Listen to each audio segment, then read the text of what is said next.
Yeah.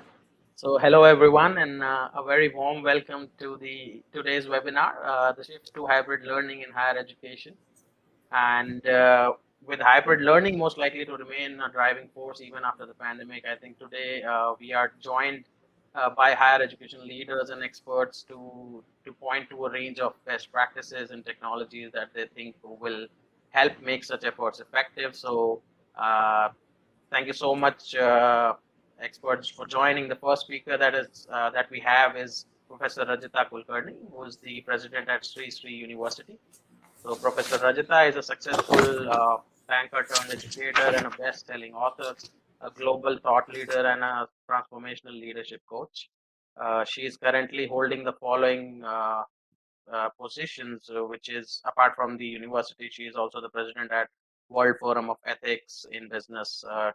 She's the trustee at Sri Sri Ravi Shankar Vidya Mandir Trust, and also a member of FICCI Indian National Higher Education Council, mentor of change at Atal Innovation Mission, Niti Aayog, and honorary professor, John von Neumann University, Hungary, and many more. So, welcome, Professor Rajita. We also we also have Professor Hridesh Deshpande, who is the Vice Chancellor at Ajinkya D.Y. Patil University. So Professor Hridesh has been in the field of education for over 27 years, and presently he is the Vice Chancellor of Ajinkya D.Y. Patil University. He is the Director of the Ajinkya D.Y. Patil Group and Director of Grand Fort Hospital, a super specialty hospital in Mumbai. In the past, he was associated with India Design Council as its consultant advisor and has served on CII National Committee on Design. So Professor Hridesh has several innovation and design related publications to his name and has assisted leading companies across a range of industries. So welcome, Professor Hridesh.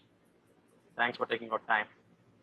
And the third speaker we have is Mr. Swami AR, who's the co-founder and CEO at Kamu. So AR Swami is the co-founder and CEO of Kamu, which is an integrated SIS and LMS solution on the cloud. So Swami co-founded Kamu in 2014 and has been instrumental in taking Kamu to 7 countries, onboarded 400 plus educational institutions with 1.2 million students. And he has an outstanding track record in the implementation of EdTech for academic administration and learning management. Swami has helped several leading institutions in India and across the globe to transform to the choice-based enrollment, adopting global best practices. So, welcome, Swami. And before we jump onto the question bit, I just want to guide the audience on the flow of the webinar. So we'll be just before the questions, we'll be having a very short clip video that we want to play and talk about Kamu, but have interesting questions that I had based on the community feedback and my own queries for these experts. And then you can always on your right, you can see a question and poll panel. So we'll be having several polls posted by our team during the webinar conversation. Please keep an eye on the polls tab on your right. Polls panel, and then question panel. You can also put your questions on your right. So we'll take those questions towards the end. So thanks once again to the speakers and audience for joining, and also Kamu for supporting this. Kamu, which is a cloud solution offered in SaaS model for both web and mobile platforms, and Kamu offers integrated SIS and LMS with a framework that enables institutions to easily adopt model learning concepts such as outcome-based education and competency-based learning, and the flexible choice-based credit system. So before I jump onto the questions, Shantanu, if you can play a short video about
Thank you. I realize that introductions sometimes get longer, but I want to dive straight away onto my set of questions. So, starting with Professor Rajita, maybe if you may kind of give your perspective on the key traits of successful blended and hybrid learning, and please unmute yourself. I think you are on mute. Yeah, Yes. I just wanted your perspective, Professor Rajita, on how can we achieve outcome-based, competency-based education in the current scenario, and what are the key traits of successful hybrid blended learning? Yes, thanks Utkarsh for this hosting this topic and thanks for this question. So yes, this is something we are all talking about, I think, at many platforms. And I think what is clear for all of us who are in education, any type of education, primary, secondary, higher education, is that blended hybrid learning will be the norm of the future. How successfully we can offer it to our students will, I think, define us as education institutions who have been able to respond to the need of the hour. I want to talk about five big ideas in terms of your question about key traits. Let me put them as five C's. The first C is clarity, clarity of strategy. This 1 year has been a bit of an adventure for us. We were thrown in the deep end of the pool, and we all had to migrate to online learning, online teaching. I believe Zoom learning, Zoom teaching is not the same as hybrid learning. So, how going forward? What is the strategy we will approach with? What is the strategy we will apply in terms of hybrid learning for our own educational institutions? I think it is clear. For example, what kind of subjects can be taught online, what kind of things need to be done in physical, like if you have an architecture school and you have studio classes, now that you probably can't do so much online. Practicals you can't do online, clinics you can't do online. So a clear strategy on what can be done online, what can be done, what should be done in person, I think is going to be important, and with some amount of thought and rationality on each of these approaches. So number one is a clear strategy. Number two is really creating a culture in the institution of hybrid education. The last year has also taught us some of our faculty members are better prepared than the others in terms of skill as well as in terms of mindset to embrace a new way of education. So, creating a culture of hybrid education, I think, will become a very important foundational principle for success in good hybrid and blended education. Today, many universities are leading by example in that. I would like to believe that we are one of them in Shish University. Within 3 days, we went in shutdown in Odisha 10 days before the national lockdown. And within 3 days, we went completely online. Now, for the younger professors, it is easier to do than for some of the more senior professors. But if you create a culture which celebrates this, I think that is going to be important. So, how can we create that culture? That's number two. Number three, collaboration between teacher and technology. It is said that technology will not replace teachers, but it will definitely replace teachers who are not able to embrace technology. So, how can that integration, because we are an industry 5.0, integration of man and machine is a living reality of our life. So, how can teacher and technology be most effectively collaborated will define, I think, a successful hybrid learning. A teacher understands a child's strengths, weaknesses, areas for improvement. So, for what reasons or what ways, what areas can technology be used? For what kind of students? Teachers' individual attention is necessary. So it needs to be a collaborative thing. There is sometimes I feel in the discussions that there is seems to be some sort of a competition between teachers and technology. I don't think it is a competition, it is a collaboration, and that will define how well we collaborate, how well we synthesize. So that's the third C. The fourth is what I call classroom interaction or peer-to-peer learning. I think the more hybrid our education becomes, the more virtual it becomes. I think the more peer-to-peer learning will become important. So how we can facilitate that? How as teachers, how can teachers facilitate peer-to-peer learning, classroom interactions, to be supported by technology? I think that will be very, very crucial.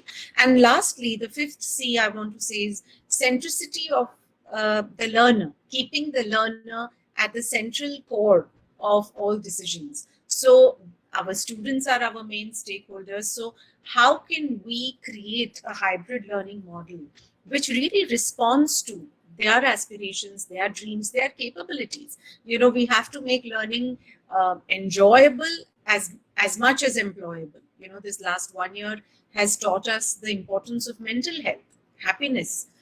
You know, sometimes I feel that our students are graduating out of our colleges and universities, but are they really graduating as happy, healthy human beings? Or they are just coming out with degrees and diplomas? So keeping the student at the center core of decision making, and therefore seeing, you know, how this, and given now today, in fact, is a historic day, 1 year milestone for our NEP being launched, and with all the new, you know, new aspects of the NEP, which is flexible entry exit, academic bank of credit, multidisciplinary ability to do multidisciplinary subject selection. So with all of that, how does hybrid learning fit into place? I think that is going to be crucial, specifically for India.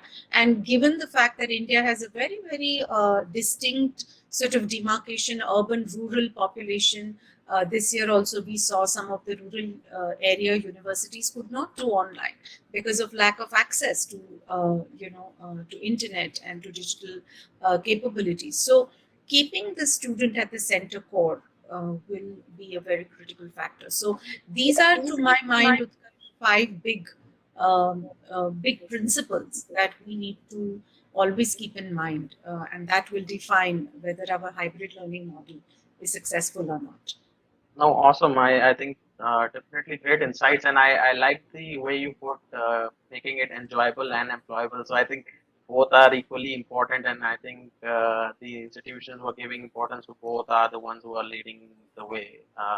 So thanks for that. And before because we mentioned about the traits for success, right? But we know that kind of I'm sure there are so many gaps and challenges we see in teaching and learning due to this digital shift. So and restricted in classroom education. So would love to get some perspective from Professor Hitesh on this, and then maybe Professor Rajita from your side of challenges.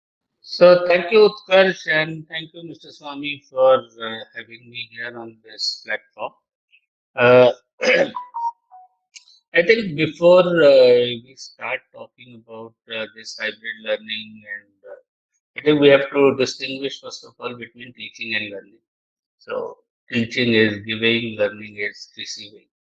And while we talk of receiving, we are not talking enough of giving. That what is it that is there to be given, what could be taken, and vice versa also. Even if it is given, it is it being taken, and that's a challenge that's a distinction that we should always make. Otherwise, it is by habit we happen to mention teaching and learning in the same breath, and that is where I suppose perhaps we make the most common mistake that one could always make.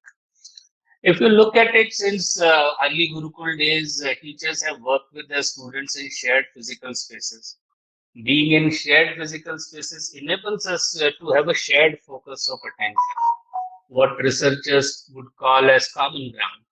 For example, a teacher might say, take a look at this diagram I draw on a board, and then everybody will look at that.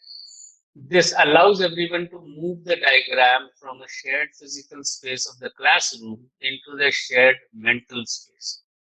Now, everyone has their own internal copy of the diagram, which they can mentally edit. It's this shared attention that enables teaching more than one person at a time. And that's what has been happening when it became the mass delivery of education. This is how, that's how the physical spaces and all those things came into existence, and all the paradigms associated with that. Virtual spaces, on the other hand, lack common ground. We aren't all on the same page. In fact, virtual teaching platforms scramble attention focus. Many platforms don't even show all participants in the same video stream. A classroom physical space allows for efficient communication because the participants can watch each other, draw with each other, role play, calculate, smell, test, or really do anything that humans can possibly do. And basically, we get social feedback. Even if we space out for a second, we can just look at the place where everyone else is looking when we tune back in, and we are again on the same page. It may not be the same case in a virtual space. And hence, it is the biggest mental shift is there from teaching in person to teaching over internet. And that's why teaching over internet is more about actively managing attention, and that's what is, I would suppose, is the most fundamental distinction that we ought to make here again. It's like this, as I think Professor Kulkarni already mentioned that about the 5 C's that she talked. So I'm not going to repeat about that, but it is critical that because during the pandemic, what happened was an emergency response. We just all of a sudden shifted from something we were doing to something else we were doing, and not to take away anything out of the heroic efforts of all the people who put in those efforts. I think it is as best just fill in the gaps. It can't be used, or it can't be termed as an ideal scenario where everybody says, "Oh, we now teaching online," as if now they have cracked the code of how to teach online, because teaching online actually involves a lot more than what would involve in teaching in person in a class. And that's why I think both of these mediums have their own advantages as well as disadvantages. Yes.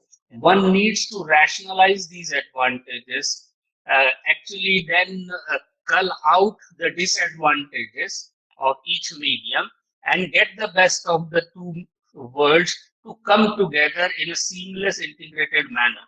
And that is what I would say is the ideal hybrid learning environment. As the technologies and as Kamu would talk about, as Mr. Swami will also talk about, I suppose, that is when AI, automation, analytics, all of this start playing a role, that means that you have more cognitive surplus at hand. You have more time in the classroom, Yeah. which means that you have, on one hand, an opportunity to be able to engage students more fruitfully. But on the other hand, if you are not prepared well, you are at loss what to do in that 1 hour, how to fill that 1 hour. Yeah. Because Yeah. most of the teachers today would fill in that 1 hour with a pre-programmed thing in their heads, which they will nowadays prepare a presentation, show it in the classroom, they blurt it out, tell the kids to do something in the class. So half the time of the class is lost into that, and then the class is over, teacher's job is over.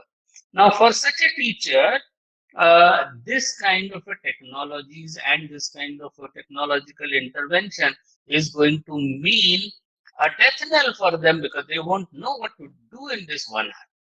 So there are all these things that are going to come up, So and if I Professor Hitesh, if I ask like one key challenge that you felt during this shift, or I'm assuming that it was not completely online at that time when we had the main lockdown, first lockdown. So I think from that point to now, what is one key challenge that you want to highlight? And I want to ask the same question to Professor Rajita as well on the one key challenge that you would want to highlight.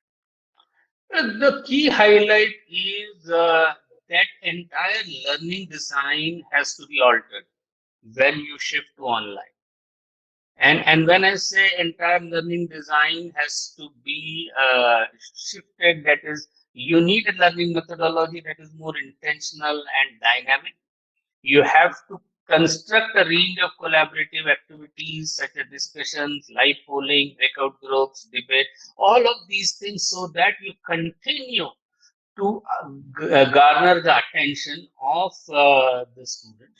And what we understood was, and maybe late in the second half, I can unpack it, that the education model needs to be structured by three interconnected features. One is the cross-contextual curricular scaffolding in which concepts are repeated with increasing complexity across diverse contexts. And it's not just a linear coverage of the content. Fully active learning where students are engaged in every class session.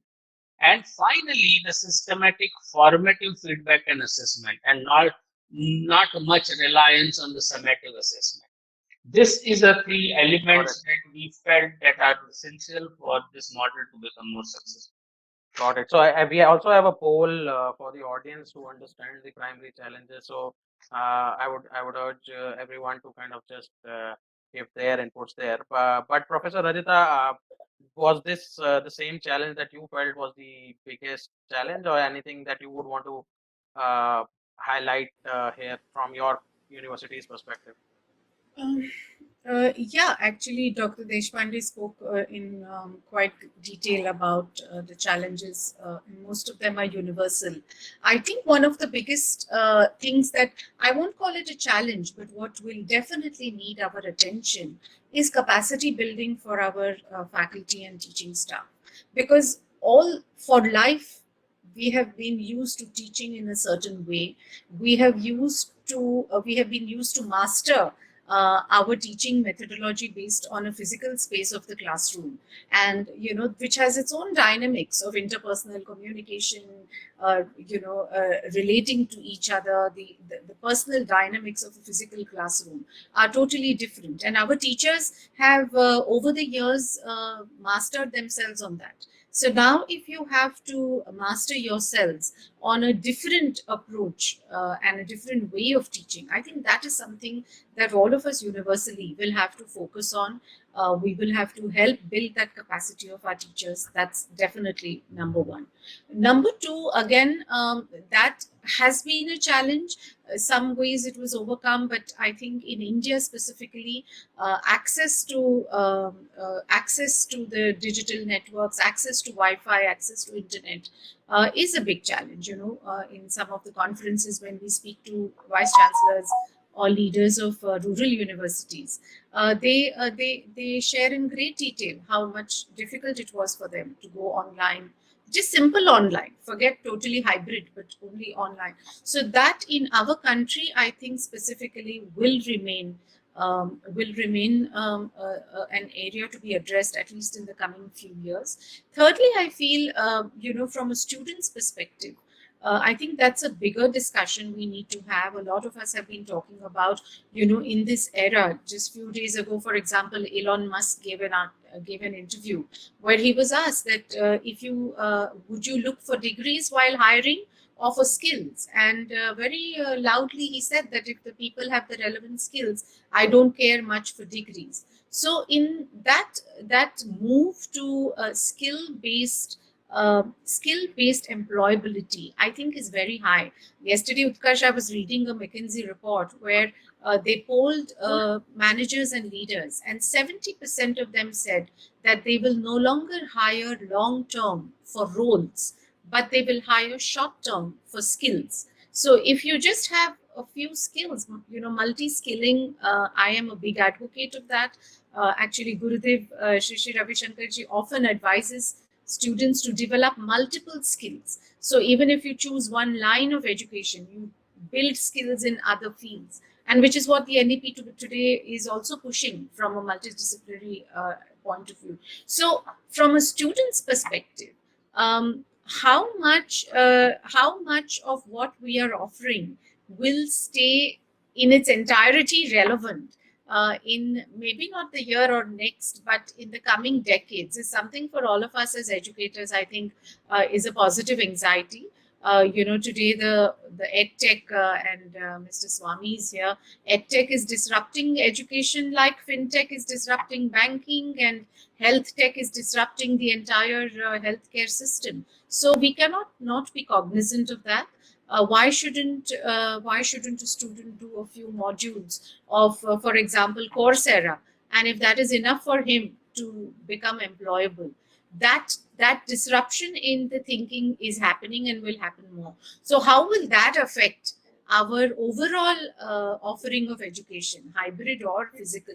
I think that is a bigger sort of topic on my mind, Yeah. and yeah, that's what I would like to say. Yeah, and realizing that we have less time and keeping your calendar in mind, Professor Rajit, I just want to quickly touch on this bit of assessment. So how technology can help to measure the learning of students? So and I want to kind of take this question also to Swami, because I saw him answering to one of the audience questions. So Professor Rajita, what do you recommend, and kind of what outcomes assessment models or designs are best suited to measure these outcomes occurring as a result of hybrid learning? Yeah, so I think it has to be a combination of direct and indirect methods. If we are talking about hybrid, our traditional assessment methods of examinations, vivas, tests, assignments, case studies, all of that, which we have been using till now. I think that along with, some sort of indirect assessment in terms of learning by doing, or what we say, critical thinking, perception of achievement, a lot of all that, I think, is important. We are using some quite, I think, quite innovative methods also, because we have the parentage of the organization like Art of Living. Service or seva is a very big part of what our students go through on our campus. So stakeholder sensitivity by doing community engagement, all of those also sort of give you some good character personality assessment opportunities. So that I think is there. I mean, there are so many others. Bloom's taxonomy is there. Rubric is there. We are all using that. I mean, that's, everybody knows it. Dr. Deshpande spoke about summative assessment, formative assessment. So all of that is there, and I think none of us is sort of. As Dr. Deshpande said, this was a more or less an emergency response, what happened last year. And as we settle in, see, the UGC has said now 40% can be online through MOOCs and Swayam portal, etc. So I think more and more this will become a norm, and more assessment tools might come out. But for now, I think we have this, and I think it will also be, that is also one more challenge, Utkarsh, to your previous question. How is the holistic assessment made possible for the students? So I would yeah, that would be my No, idea. I think that was great, because you covered like the spectrum of various reasons for kind of creating that rubric, right? So the various points that you have to keep in mind while creating that. Swami, I want to kind of, before you talk about the assessment bit, I want to also dig deeper on what fundamental changes are needed, because online learning is a different game altogether, right? So in comparison to just taking the same offline practices online. As a part of the ecosystem, what do you think are those fundamental changes? Over to you, Swami. Yeah. Yeah, sure. See, the current situation has hit two reset buttons. Okay. One is the landscape has changed. This is not about online, offline. That probably could be solved, and over a period of time it will be solved. And but the changes from an institution's perspective, from a learner's perspective, the landscape has changed. Now the physicality of the campus is less relevant today. Earlier, just because of where you're based and the profile of learners around you, there were certain things done in a certain way. Now that's in many cases we may have hit a reset button. Now learners far away may need the things that we are able to offer as an institution. Similarly, the students, the learners who are very close to the campus can may have a need to do things that are available in some other part of the world. That landscape is changing. People are beginning to realize it, and all of a sudden, what we feel is a geographical advantage may not be an advantage anymore. So, how do we deal with this? Of course, technology can help bring any resource from any part of the world to a learner. Right? So that's the way we need to see this. Not as a for now, the immediate need was keep things going, and people pick tools to just start teaching online. And that's okay for now. Probably it's becoming a bit already a bit.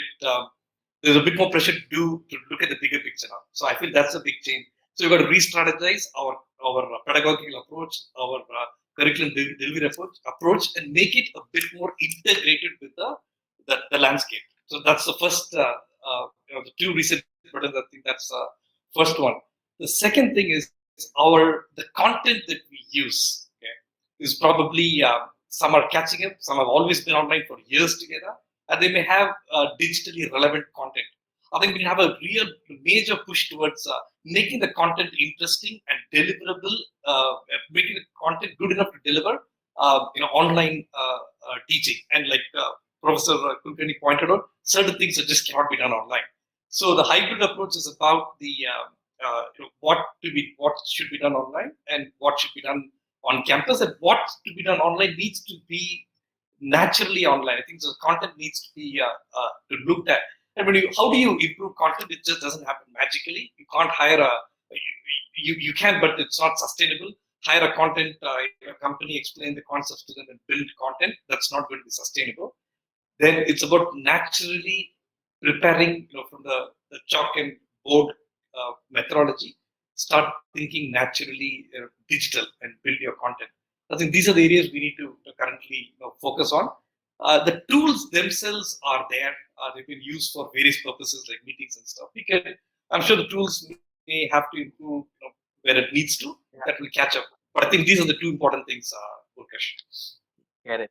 No, I'll go more deeper on your suggestions and strategies on how to go about choosing those tools. But I think before that, I want to kind of pick Professor Hidesh's brain on another topic that Professor Rajita just mentioned very briefly on probably learning outside the university, right? So I want to understand your perspective, Professor Hidesh, on because whenever learning is talked about, learner flexibility is one of the key points of discussion, right? So how do you make sure that learning outside your university is still given value? Probably the models that you have in place. I would love to understand what is the practice at Ajinkya DY Patil. It's a great Yeah. question, Utkarsh. It's a great question, and actually, it lets the cat out of the bag. And that all of us in academia, we believe that only learning happens in the classroom. And just to increase our own importance, we like to say that, but it's not so. Learning happens everywhere. It's about being curious. It's about having questions in your mind and so on. And that's the basis. And variety of experiences give you a lot of learning. We do have in our education system internships and projects kind of thing, which is common everywhere. But again, that is also it changes the outcomes of those things. Intervention changes from place to place. Sometimes it's just somebody does that internship just for the namesake. Somebody gets to do so. There are a lot of variables over there. To just put it like this, that first of all, I think there is an equal importance of the student having to take the responsibility of his own learning. We have been, and similarly, that the university also should be able to have a mechanism to be able to recognize that learning. Because many times the student may have learned, but if the university does not recognize that learning, I'm not saying every time by way of a credential, but still there has to be a methodology to recognize that learning, evaluate that learning, and to be able to say, okay, the student has learned so and so thing. And unless there is this, both ends are met together, you can't get the benefit that one could have. And for a shift towards hybrid learning, because hybrid learning is about instruction and a series of experiences which are surrounding that instruction, so that the applicability of that instruction that you have received is seen, and that the challenges that are faced during the applicability is again brought back during the instruction time and discussed about. Now that to and fro that is supposed to happen between instruction and experiential learning is something which is the hallmark of hybrid education. Even before this whole talk of online was there, there was this flipped classroom. I'm sure you must have heard of it. That Yeah. there was a lot of talk about flipped classroom. That the content is to be studied well before the class, and the class time is used for the purposes of discussion and internalizing those concepts rather than internalizing the content. And the difference between content and concept is what is very, very important. And to that extent, one should look at variety of learning opportunities outside the four walls of a classroom, outside the boundary walls of a university campus, and teachers. And this is something which has to go both ways.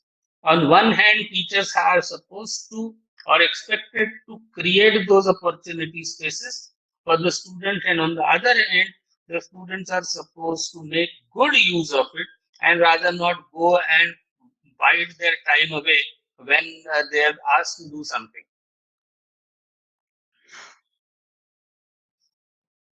No, I think very relevant from a perspective of kind of bringing success in this. So, Swami, I want to kind of understand, because we all have seen very we have heard and seen the journeys of universities and colleges in a very different way, but some of these institutions that when they reached out to you, and probably how Kamo has supported them in these tough times, would you like to share some of those case studies and talk about where how quickly and kind of at what pace these changes happened, and kind of how it has improved over the period of, let's say, 1.5 years? So I want to get your perspective on that. Once the national lockdown was announced and people started immediately picking up whatever tool, whatever methodology they could follow to keep the learning going. So one of the institutions said, the chairman, the owner, called and said, people are saying they're working from home. The learners are at home. The teachers are at home. I really don't know what's going on. What do I do now? Very, very simple, very plain question from a very respectable owner of a very respectable institution. How do we know what to do? Then instantly, within 5 to 6 days after the lockdown was announced, we got to a situation where we could actually track all the schedules were available online, which we always had. You could attend your pick a video conferencing tool of your own, which is all integrated into the system, and you launch it, and when the students log in and attend the class, we know exactly who's attended. The attendance is also of the attendance of the teacher, the attendance of the instructor and the learner is all fully automated.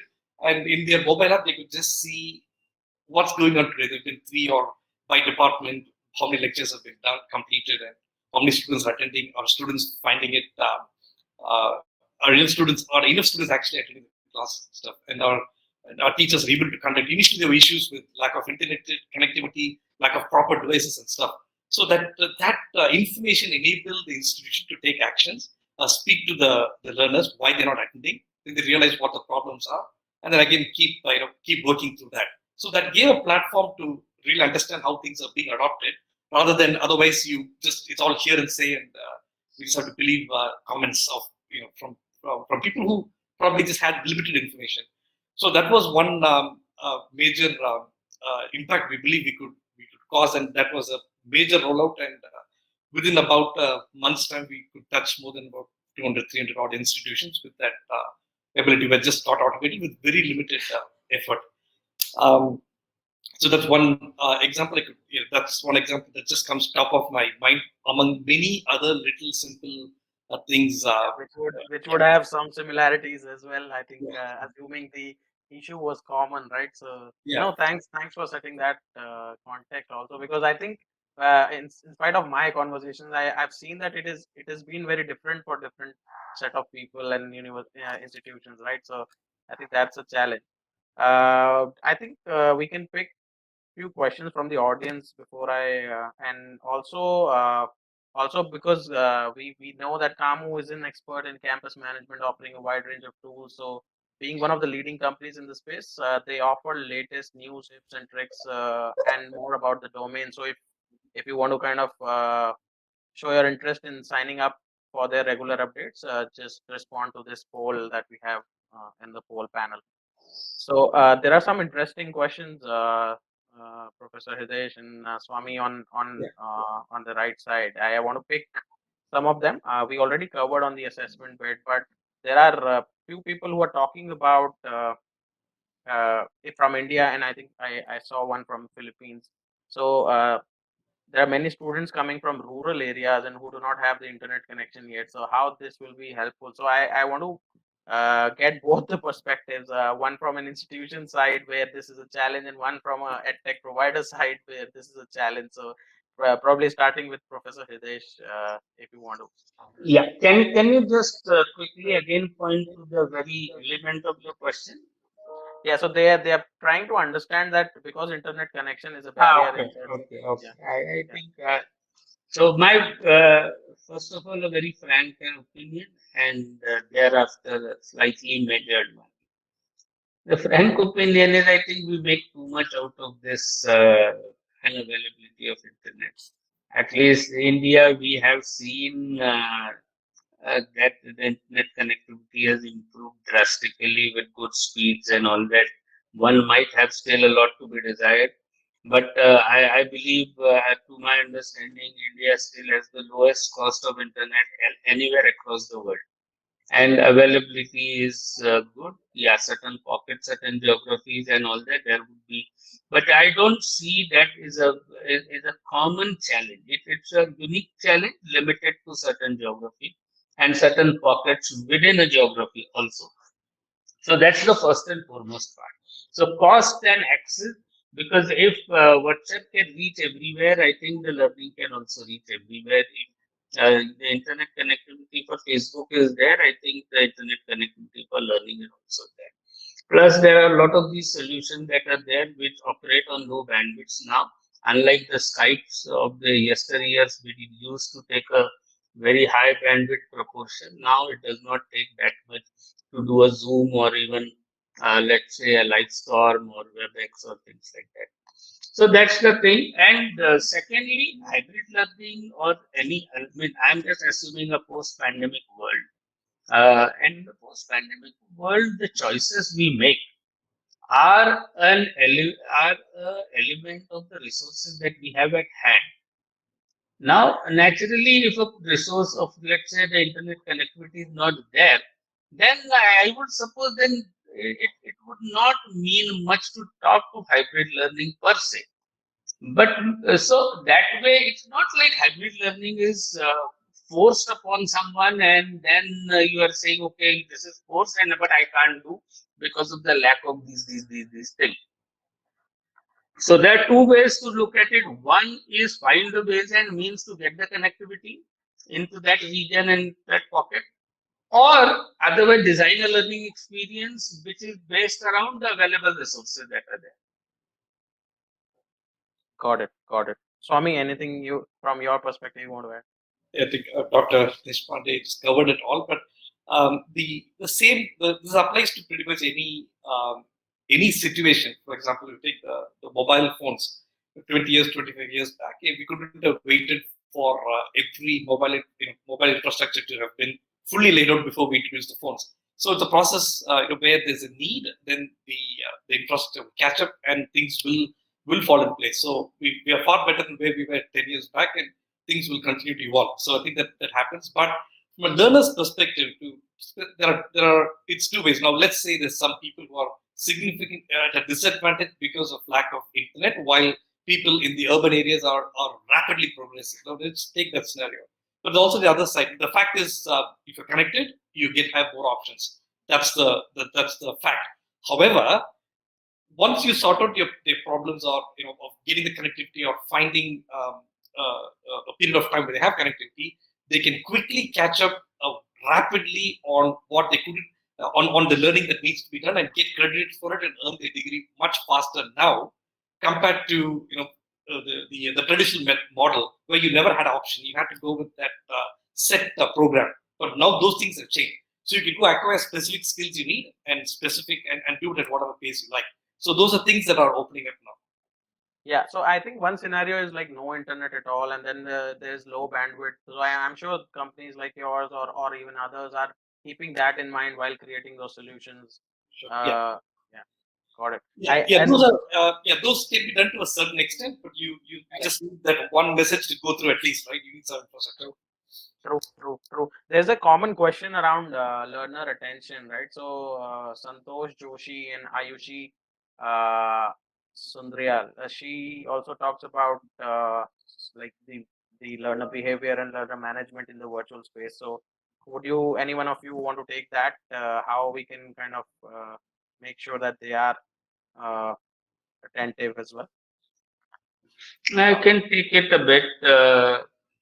That is, as I was talking about, a cognitive surplus that is there because of the advent of these new technologies and the delivery of teaching. Now that necessitates, and especially the hybrid learning uh, and the benefits of hybrid learning, necessitates that the student has to take the responsibility of learning equally.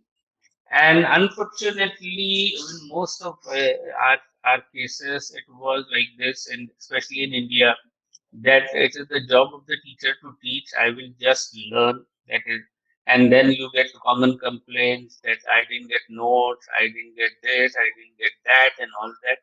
And very few complaints are about what the teacher is teaching. I'm unable to understand. So, in that sense, I think the students will have to also to be able. Otherwise, they will be left behind, especially once in an environment hybrid learning is effectively deployed. A flipped classroom kind of structures are put in place, and the student has not done the prior study of the things. And then I think the student is going to be left behind in a virtual mode where it is important that you should be in front of the screen and you should be paying attention, because in a classroom if you're not paying attention, somebody will draw your attention. The teacher might draw your attention to him or her, but in a virtual environment that may not happen necessarily in that proportion. So the very common thing is that for the student to take up the responsibility of learning. That is the most fundamental thing. Got it. Swami, you want to add something to it? Yeah, again, Dr. Deshpande covered it all. But anyway, just couple of very quickly. There are two things here. There's attitude and there's methodology in online learning. There's no replacement, and Dr. Deshpande covered that wonderfully. We have to both sides, the learner and instructor, just have to realize. Particularly, the learner has to realize that's your only hope or only choice. That's the way you can learn. That's the way you can upskill yourself and meet your objectives. So you have to put in, they have to put their attention on that medium. Then comes the methodology which I covered earlier, content that's interesting digitally and how you keep the student engaged. Then the skill and the abilities of the methodology will have to evolve. There's no magic one here. That will catch up, but attitude is key. Just Utkarsh, just a little light-hearted follow-up to what Mr. Swami said. Yeah. In the good old days, I used to eat quite a lot, and I was a champion at eating the thali. The Gujarati thali, which comes with several items, and there was a methodology to do that actually, because there's so much food comes in your thali that you get overwhelmed, and that's the trick. So on one hand, they communicate an immense value of the thali because you are getting so many things at such a low cost. So people were driven to that. But when you see so much food, you're being overwhelmed by it, you are likely to eat much less. And that's where the restaurants used to earn their money, besides the other things. Now, if that is what happens in case of, in particularly in today's case, there's so much to learn. There's so much that is available. Some of it is free, some of it is at a marginal cost. Now, if you don't deploy a right methodology to be able to consume that content in a proper manner, then you would end up wasting that opportunity of having been to a thali restaurant, having paid that money, and yet not got the money's worth, despite the opportunity of having to do so. Yeah, and I think this reminds me of a similar example of cliff jumping. So if you just look down to the sea, you won't be able to jump. So you have to just look forward and jump. So I think I got your point. So I think definitely got your point. What you're trying to communicate. Uh, Swami, I just want to get again dual perspectives on because we have one uh, from the institution side and you from your conversations with the institution. So I want to dive deeper on the art of choosing the right solution. So what are the key strategies you would like to share? And then also I want to get this similar perspective from Professor Hitesh. Sure. See now if you just set aside what appears to be the major focus, which is online tools, right? That's I think it's all available there. That's not the biggest driver. I think now the ability to integrate your curriculum with the landscape that's around globally available. That's going to be the main factor. Okay? So that clarity of thought first needs to come into play. I believe that's from my experience, I believe that's where the shift is really happening. If you're in that direction, then technology becomes your foundation. Okay? Now it's very important. Then it becomes very critical. You're going to offer. The student needs to earn 150 credits, and the earlier used to be only 8 semesters or 6 semesters of on-campus classes that they can earn it. Now, if you're going to open up and become a competitive organization, then there are going to be like multiple ways of doing that. Then your tech needs to be able to cover for that, be able to integrate multiple mediums of your curriculum. So you need to have a proper functional system to enable those methodologies. Then comes addressing the fact, addressing the other factor from the learner's perspective. They like to dictate, they like to learn at their own pace, decide what they learn and when they learn, what skills they want, and the reason why they need those skills, it's only known to them. So they're quite competitive in nature. So then, how do we enable that? If we like it or not, if we tell the learners, you're going to be learning at a fixed pace as you normally have done, that ain't happening anymore. Then your tech needs to be able to allow students to register, pick courses they want, make sure the prerequisites and stuff they comply with all those conditions. Who can apply for graduation? Where did you take your course? Which platforms did you learn from? How do you, provide your equivalence? All that needs to get completely automated. And you can't go, particularly institutions with 5,000, 10,000 students, you can't go one at a time. So there will be no concept of like a timetable. There's going to be a study plan. And there are 5,000 students in the institution, there are 5,000 study plans, right? And it's now you need systems to do that. So I think the change in approach is going to be the key. You need to have clarity in thought where you're going. Then the tech to do these kind of transformational changes becomes fundamental. Then on top of that, you have those little things like what's my video conferencing solution? Those things can be integrated and stuff, which often get talked about a lot these days. More. That's what, yeah. Yeah, no, I think that's the actual reason I wanted to ask this question from you and also from Professor Hidesh. Professor Hidesh, your perspective on how to go about choosing the right solution. Obviously, it starts with a why, but if we can go deeper on probably the choices that you have made as a higher education leader, great to learn from you on that. So I would say that your learning design should dictate what tools are you going to deploy. And I'm sorry to say, Mr. Swami, but I still would say this, that eventually the technology is supposed to support. We are not to serve the technology is to serve us. And as a result, it is very, very important that we have the learning design, what we have in mind in the whole plan in place, and then pick and choose what are the kind of solutions that we could look at. If there is a holistic solution that is there which could meet majority of our requirement, and then a few small things here and there that could be altered, that's fine. But largely it's not like, okay, I will start, it's not a decision like between should I use Zoom or Microsoft Teams or a WebEx or a Livestorm to deliver my lectures online. You have to look at the entire learning delivery ecosystem when you are looking at online delivery.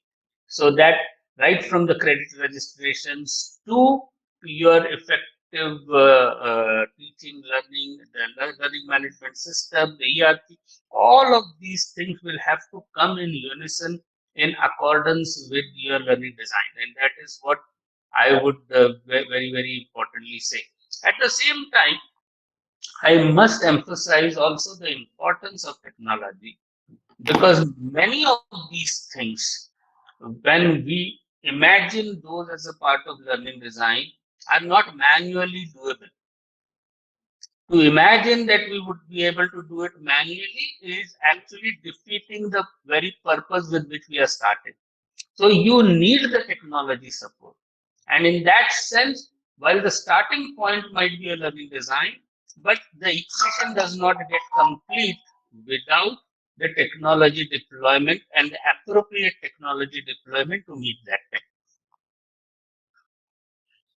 Got it. Got it. For the audience, I think if you haven't answered any of the polls on your right panel, please do that. And there's a last question I want to kind of touch upon. If I got the question right, Don Ronald wants to ask any best platform. I think they are trying to understand the online exam platform, if I'm not wrong.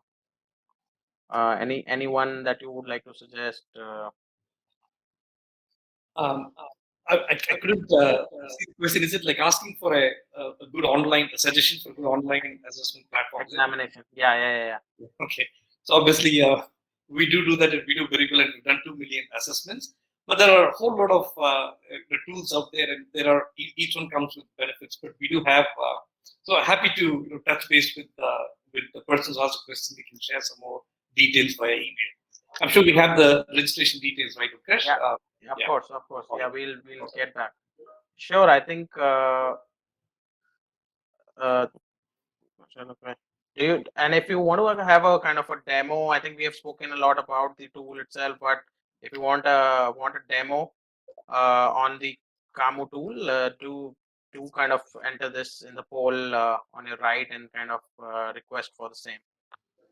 So I would like to thank Swami and Professor Hitesh and Professor Rajita, who was a part of this earlier. I think I learned a lot during this webinar, and I'm sure it was equally valuable for the attendees. So thank you so much for your time, and thank you so much to the audience who stayed with us till the end and asked the relevant questions. So thank you from Edtech Review and Kamu, and thank you so much everyone for taking out time today. Thank you, Utkarsh. Thank you, Mr. Swami. Thank you, Dr. Deshpande. Thank you. Thank you. Take care. Thank you, everyone in the audience.